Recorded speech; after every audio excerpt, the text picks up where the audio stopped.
Yes, that's what it is. And in spite of what we expect that a post-secondary education, college and university, can lead to jobs, guess what? Yes, a high school diploma can lead to apprenticeships.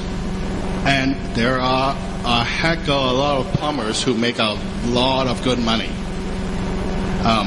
Pipe fitters, sheet metal workers, people just have to realize that, yes, you still need to know your STEM to work those jobs and earn good money. I noticed that this government has announced 320 new beds of long-term care beds in Stouffville. So one idea of having apprenticeships and jobs would be having a community benefits agreement between Stouffville and Markham, the long-term care home who's going to build it, and then have guaranteeing that so many apprentices has to be hired locally. That would be one way to get your apprentice and push and recruit apprentices and have local jobs and not worry about recruiting like the previous speaker was talking about. Thank you, Kingsley. Jose. This is an area very near to my heart and expertise. I'm married to a high school teacher. She teaches in Markham District High School for over 10 years, and I've been a York University professor for at least 10. Well, actually 12 previously at U of T and SFU. So I know a thing or two about how young people are trying to get through in life. The rates of employment of my students are the highest in my faculty. Why? Because I work with the private sector, the NGOs, the government, to create experiential learning opportunities for our students. And that works, learning by doing. So if I'm elected to be your representative for Markham Stouffville, what I'll do is work very closely with York University. They're my colleagues, I know them very well. And I'll work very close with Frank Scarpiti and the other municipal councillors to ensure that the new Markham campus can be expanded in terms of scope. Because the problem that campus has at the moment, it will not have a residence. So if it doesn't have a residence, it will make it very difficult for people from Markham Stouffville or from other parts in Canada or from other parts from the world to come study here. If you elect me to be your representative, I will work tirelessly to ensure that the mandate of the York University campus is expanded. I'll leave it at that. Okay, thank you.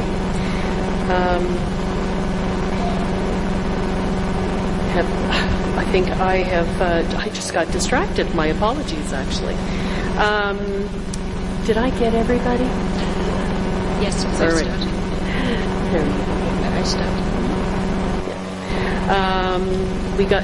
Sorry, am I distracted? I apologize. This next question will be.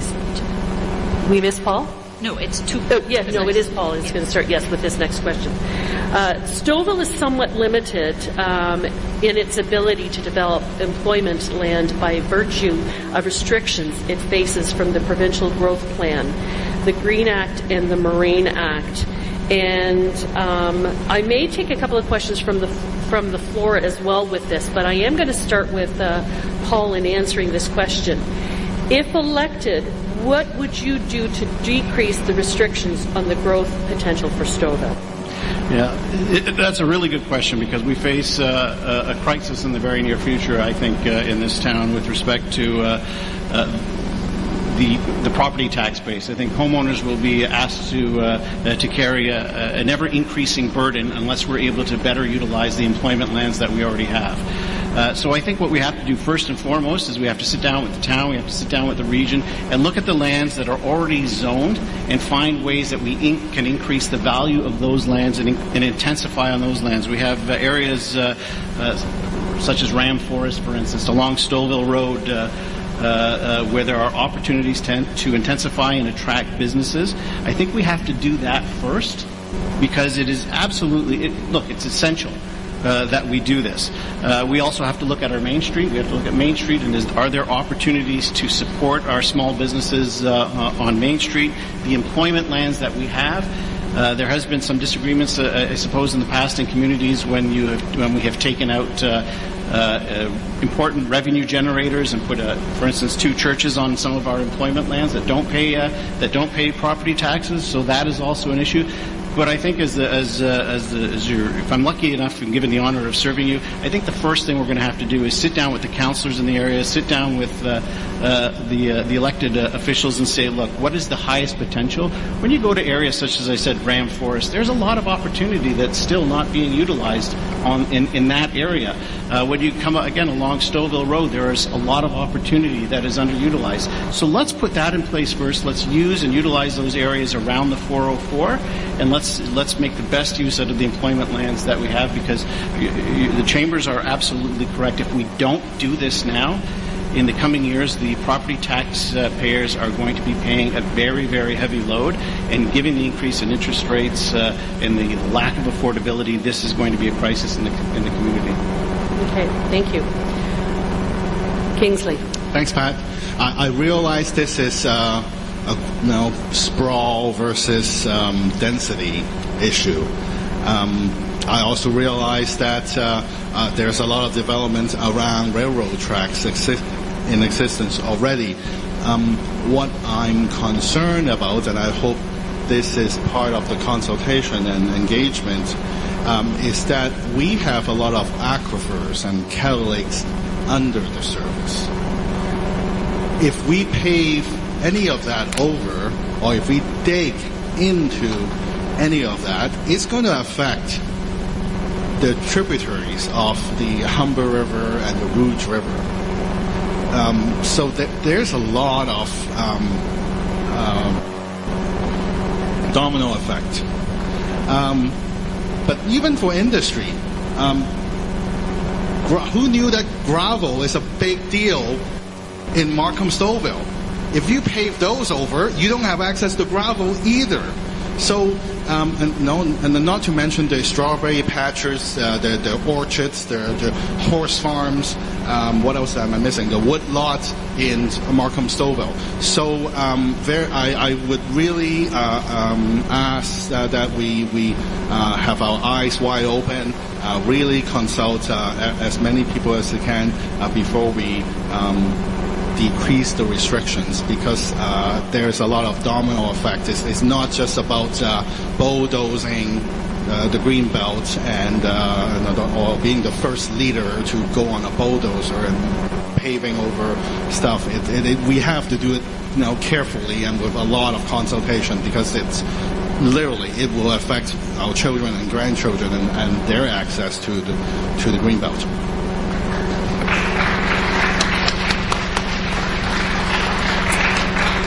Thank you. Jose. So, how many of you go for hikes in the Rouge Park or the Bob Hunter Memorial Park? Anybody here? A few of us do. And those places for our children are out of bounds. Why? Because the schools don't have money to rent the buses to take the children to the schools. If I'm elected as your representative of Markham Stouffville, what I will be doing is expanding the scope of the York University campus so we can have new outdoor leadership programs that will ensure that our children in the primary schools and in the high schools can have the means to get to enjoy what you and I enjoy on a regular basis. We have a problem right now. It's called attention deficit disorder. Everybody knows about it. If you have a teenager in your life, it's very difficult to talk to them because they're always like this. But we have even a bigger problem, which is called nature deficit disorder. And we need to have new programs in place right here in Markham Stouffville to ensure that the farmers can teach how to protect the land. So the people that run the Rouge Park, which is the federal government, can work with the province and the municipalities to ensure that this is open for present and future generations. Do I have 30 seconds more?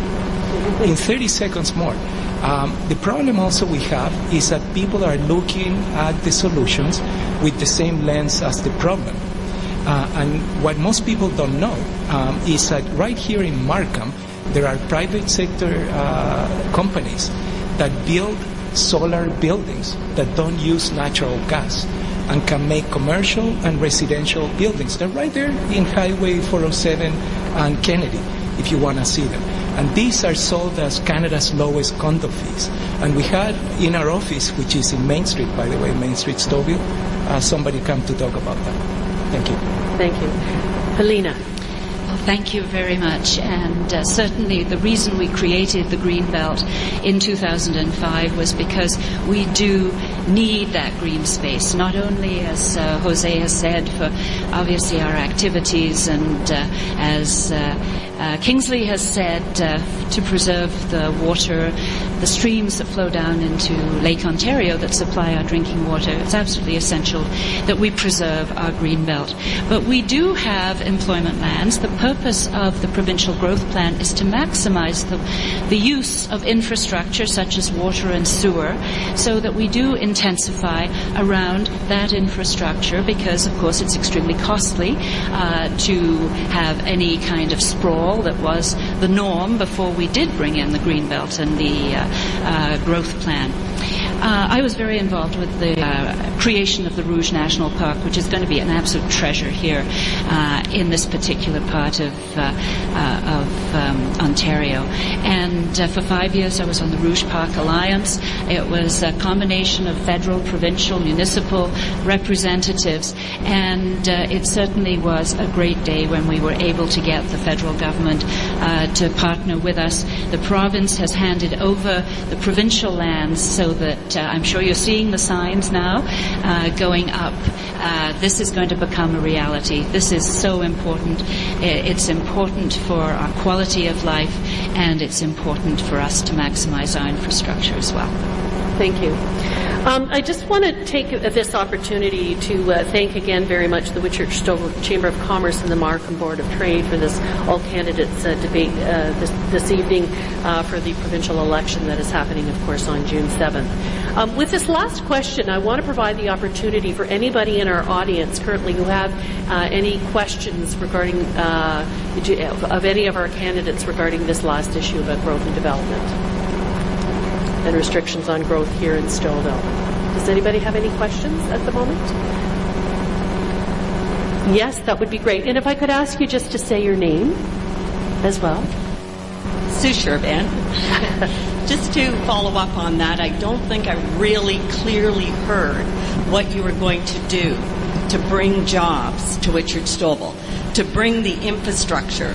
We have a problem here with the region getting approvals for water and roads out at the 404, and we can't do anything with those lands, Paul. It's great, we all have it, but we're not getting it. We need the province to come to the table with the region to bring us the infrastructure. What are you going to do if you're elected to bring us that infrastructure, to get us that money so that we can move forward and provide jobs here in Stouffville? 80% of our community leaves on that train every morning.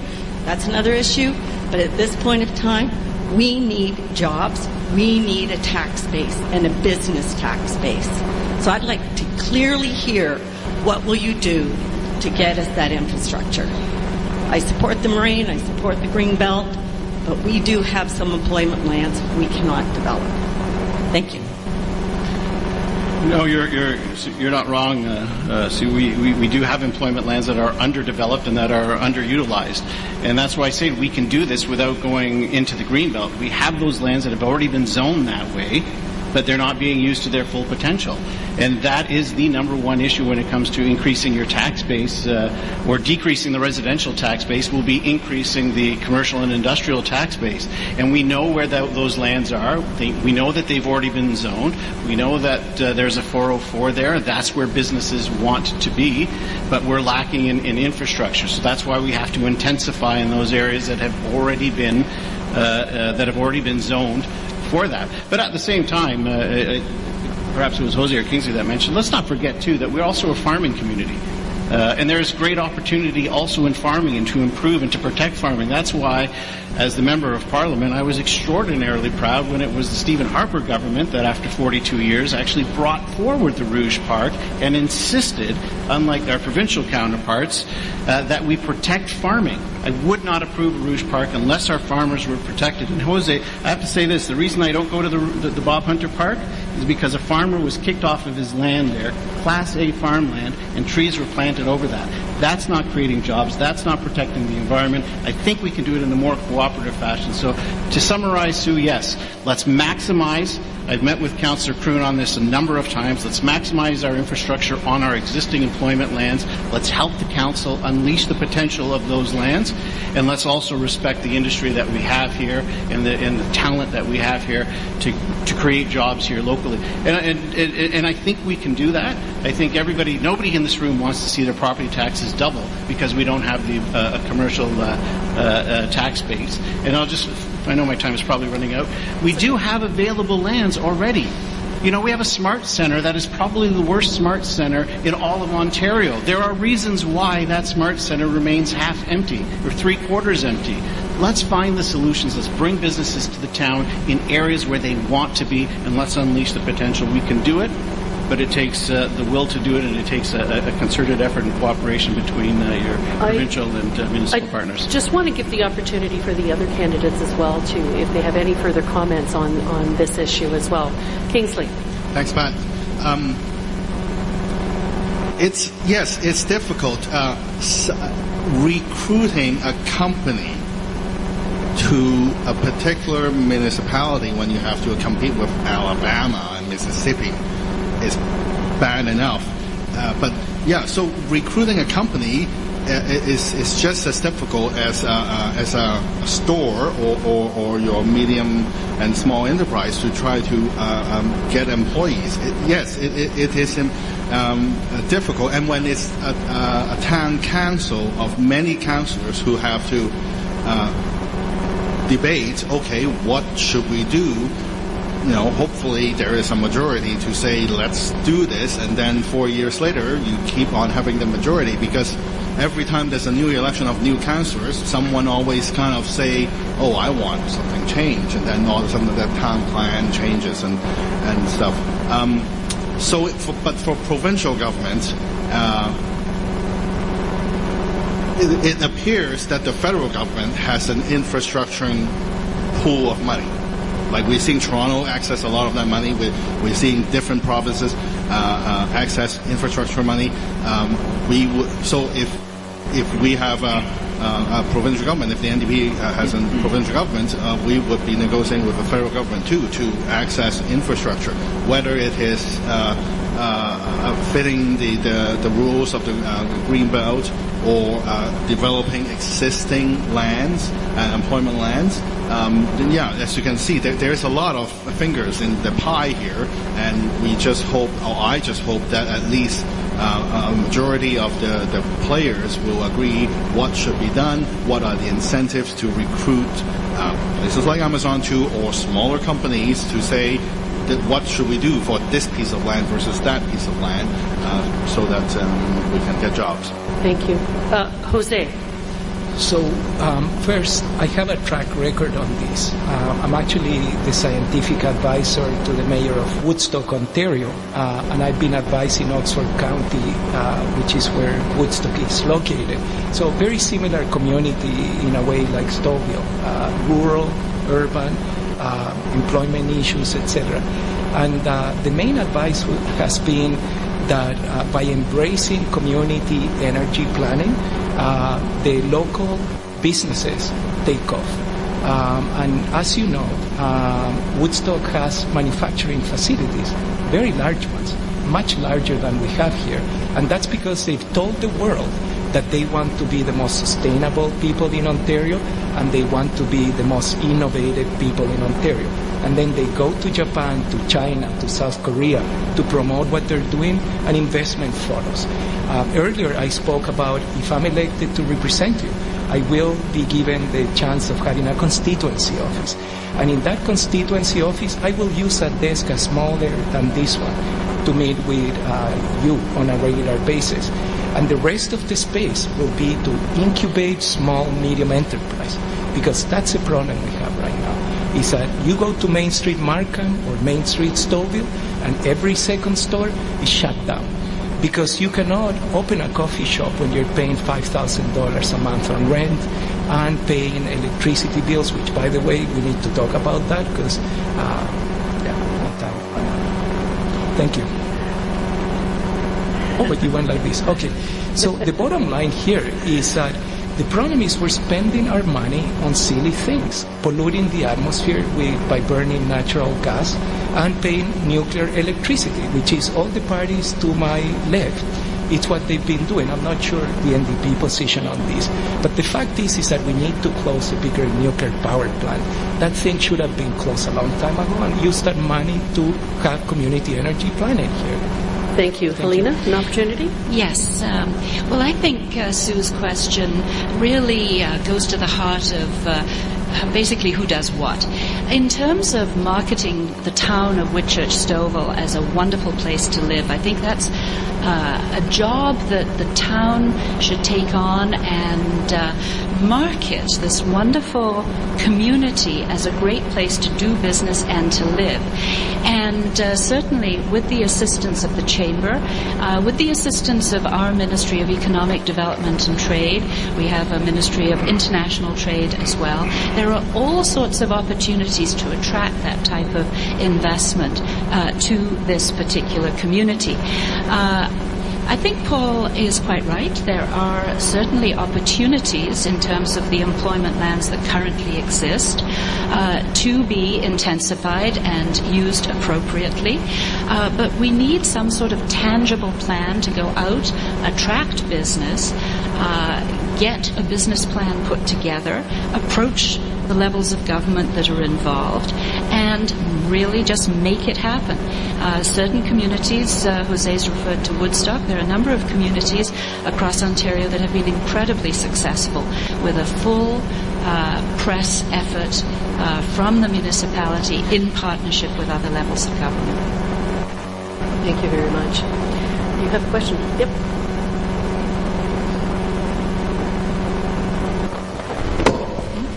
There it is. Thank you.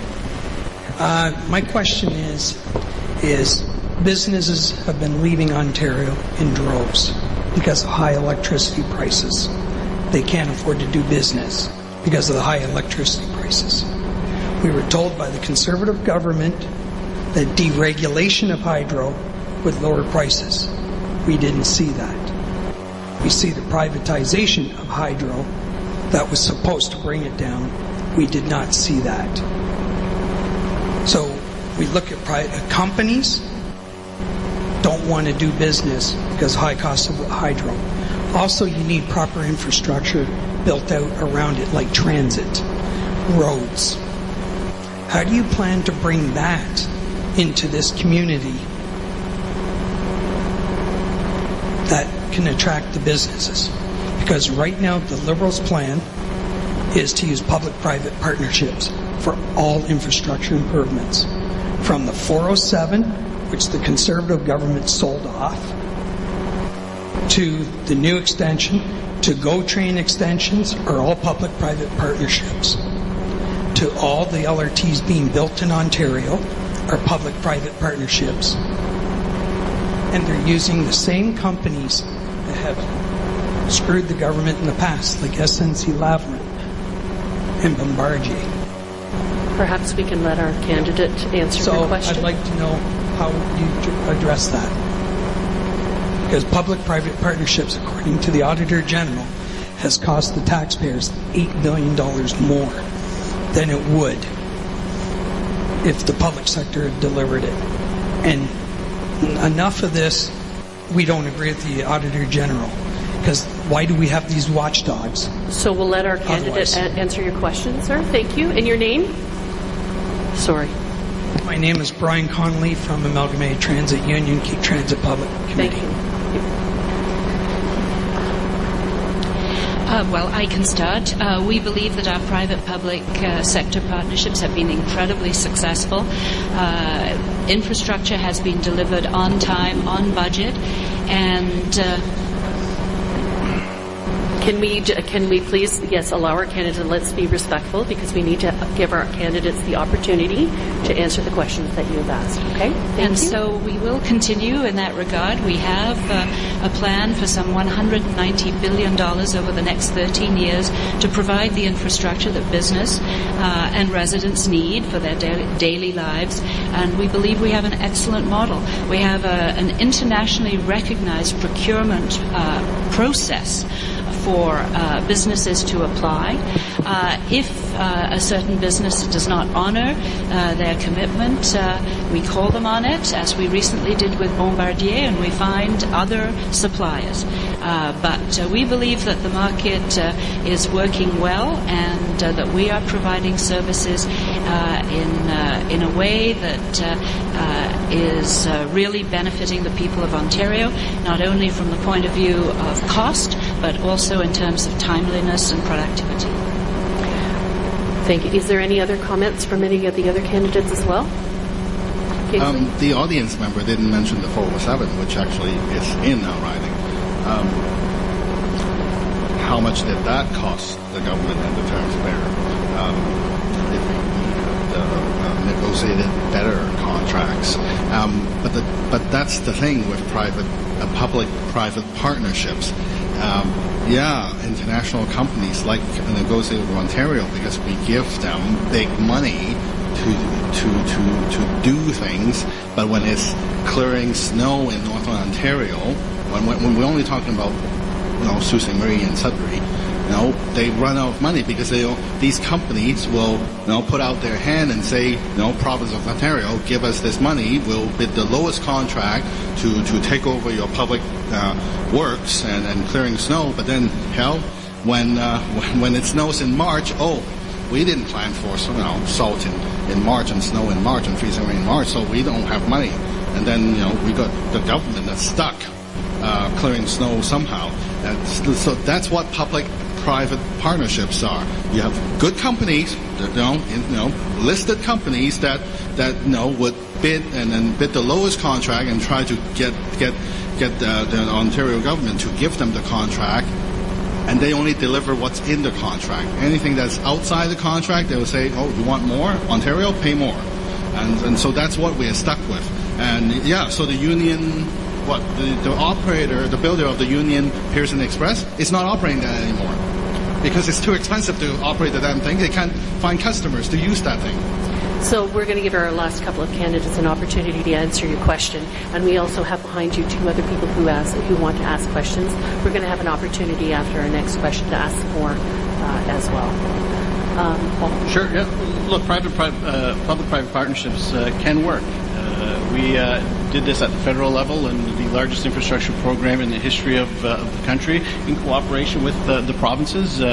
And the Auditor General at the time, Sheila Fraser, said it was one of the best examples of how an infrastructure program should work. It was done on time, on budget, and it was effective. So they can work. Listen, the government doesn't have a workforce that's going to go out there and build buildings for us. We have to turn to the private sector in order to build that infrastructure. It's hugely important.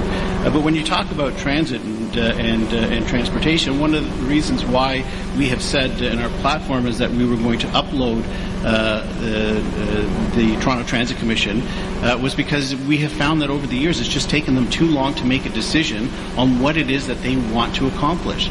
As a federal member of Parliament, I think I was on Shepherd Avenue 3 different times announcing once a light rail, the next time a subway, then a light rail, and then they finally decided not to go ahead with it and lost billions of dollars.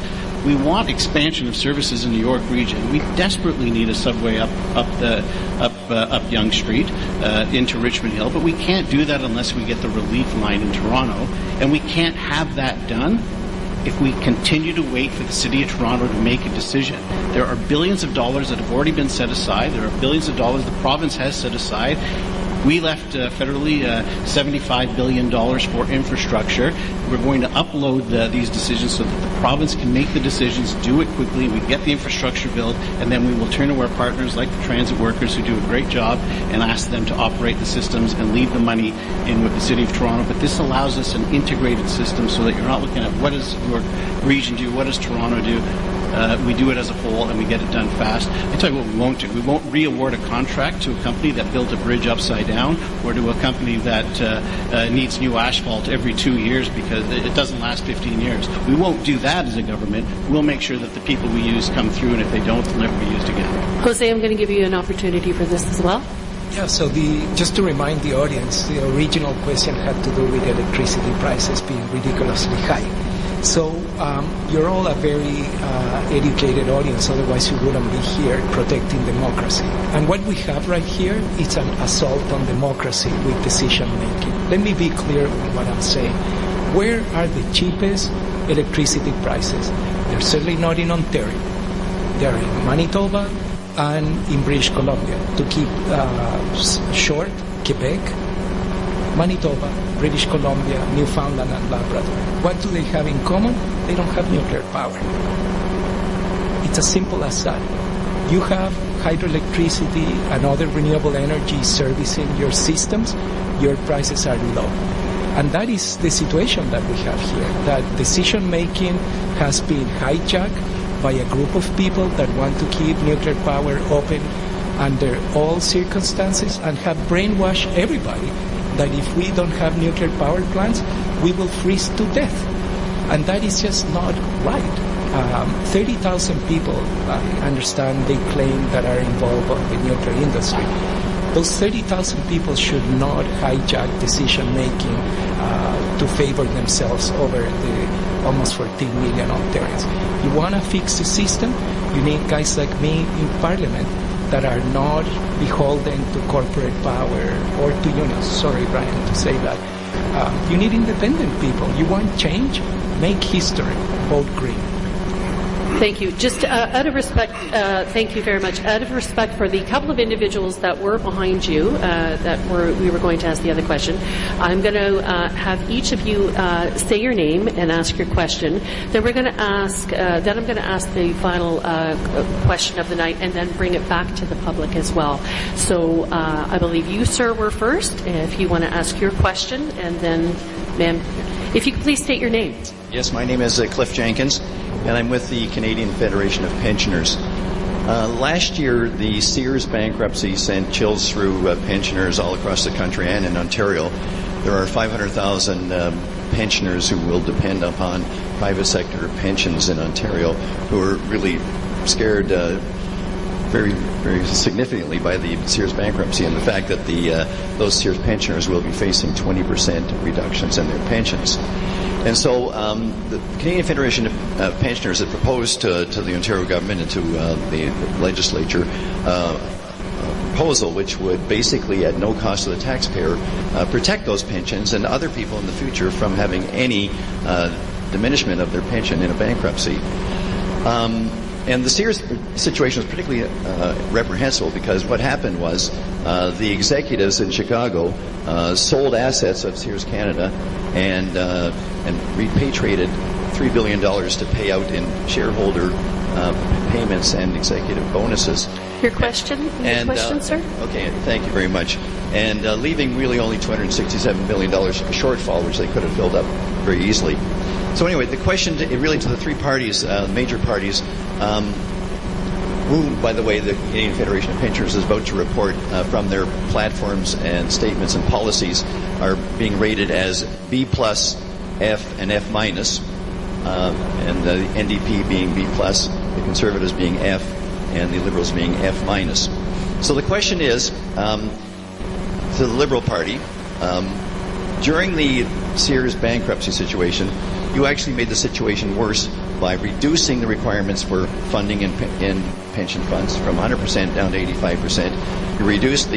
You loosened the funding rules, and you simply made a very tiny tweak to what the pension insurance fund called the Pension Benefits Guarantee Fund. You raised it from $1,000 to $1,500 a month. And we've talked about the minimum wage here already today. $1,500 a month is $18,000 a year. That's 40% less than the minimum wage. So basically you're saying that our pensioners can live on 40% less than the minimum wage.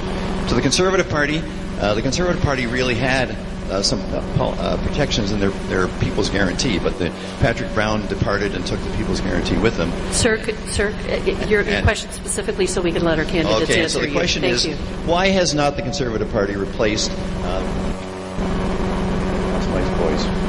why has the Conservative Party not replaced that with any meaningful policy which could protect pensioners fully?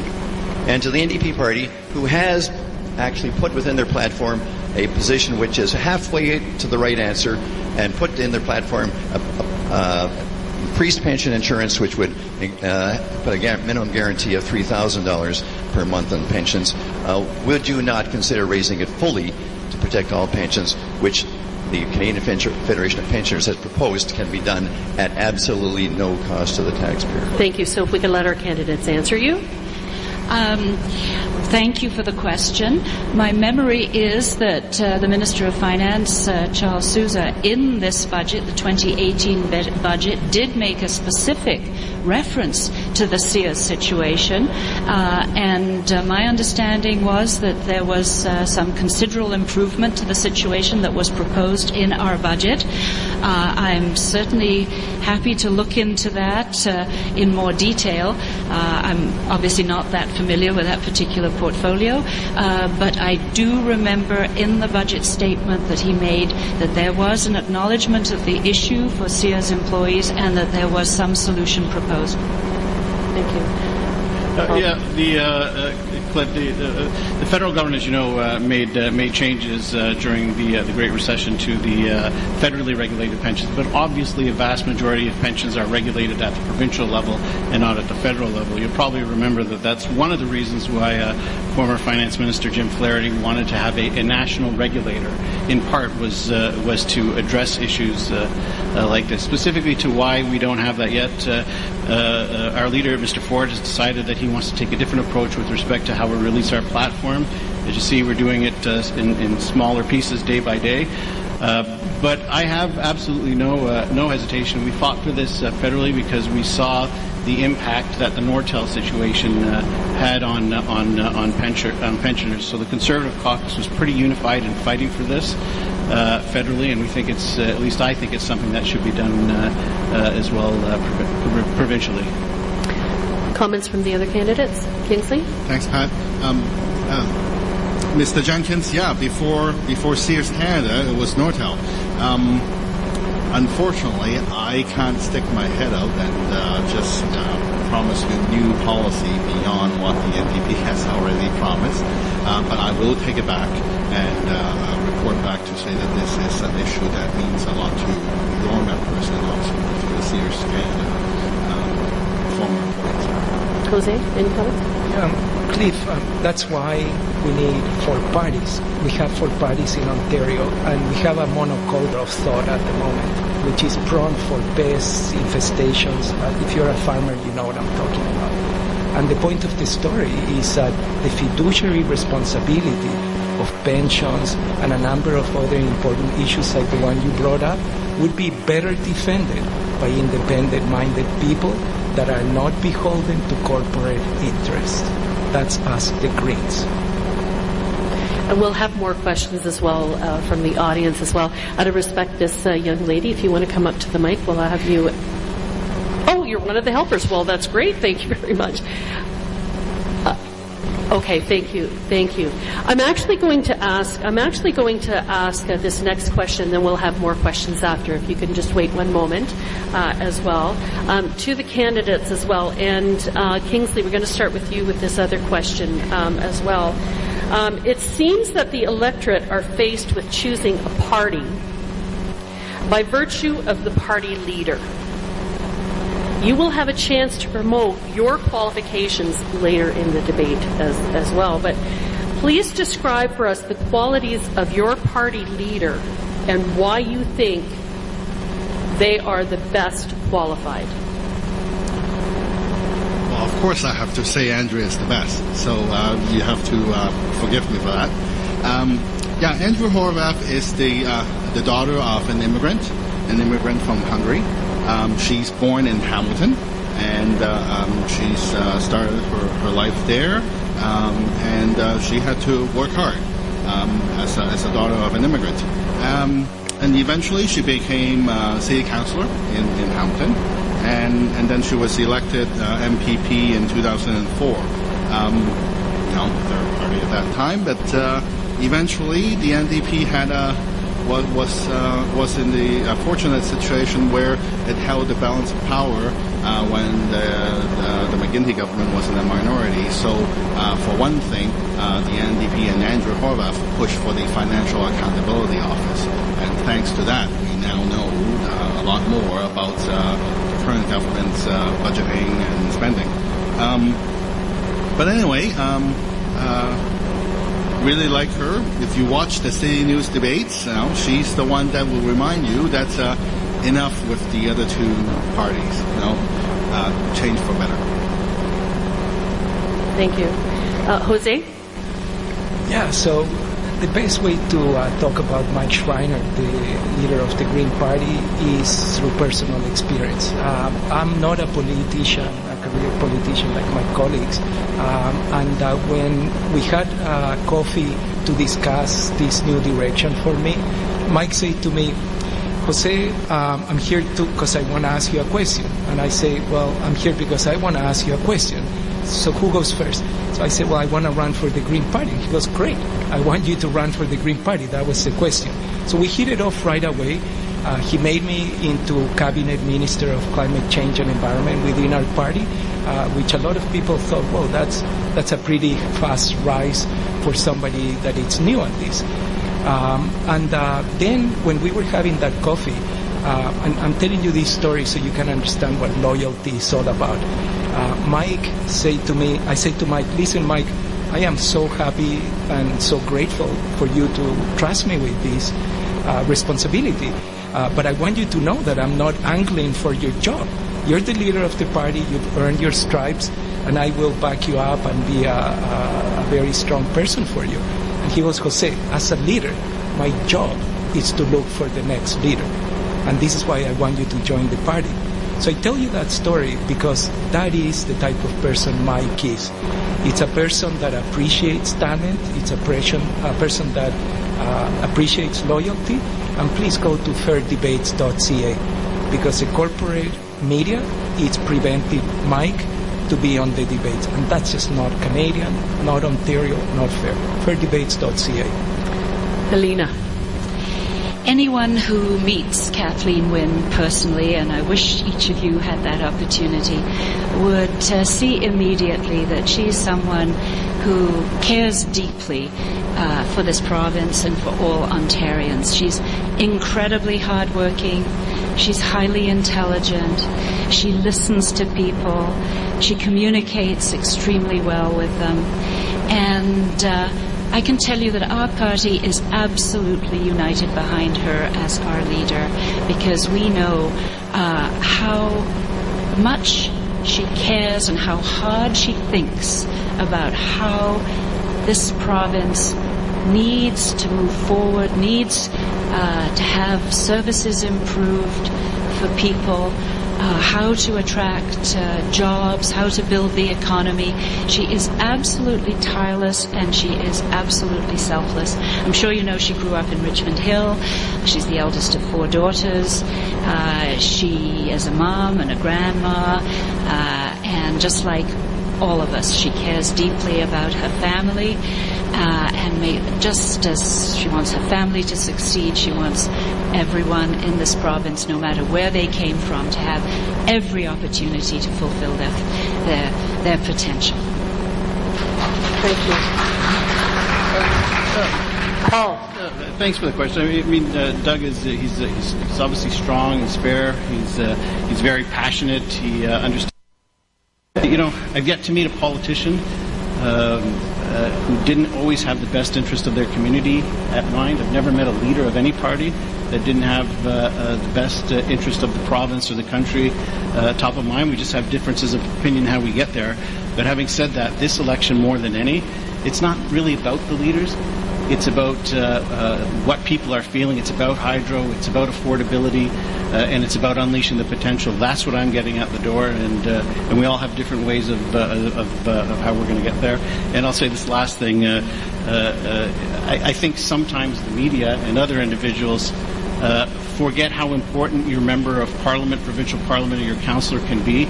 If you elect a bump on a log who doesn't want to say anything, then that's what you get, bad representation. So it's also about that too, and I think people are smart enough in this election to be looking at all of that when they make a decision, not just based on the leaders.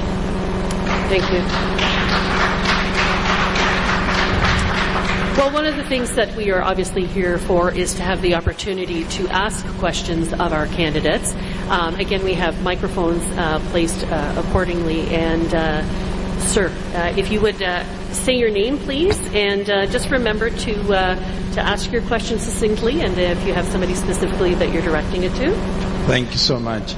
My name is Surjit Sachdev, and while we are talking about there was a mention about long-term care beds for Stouffville, and my issue sort of relates to that.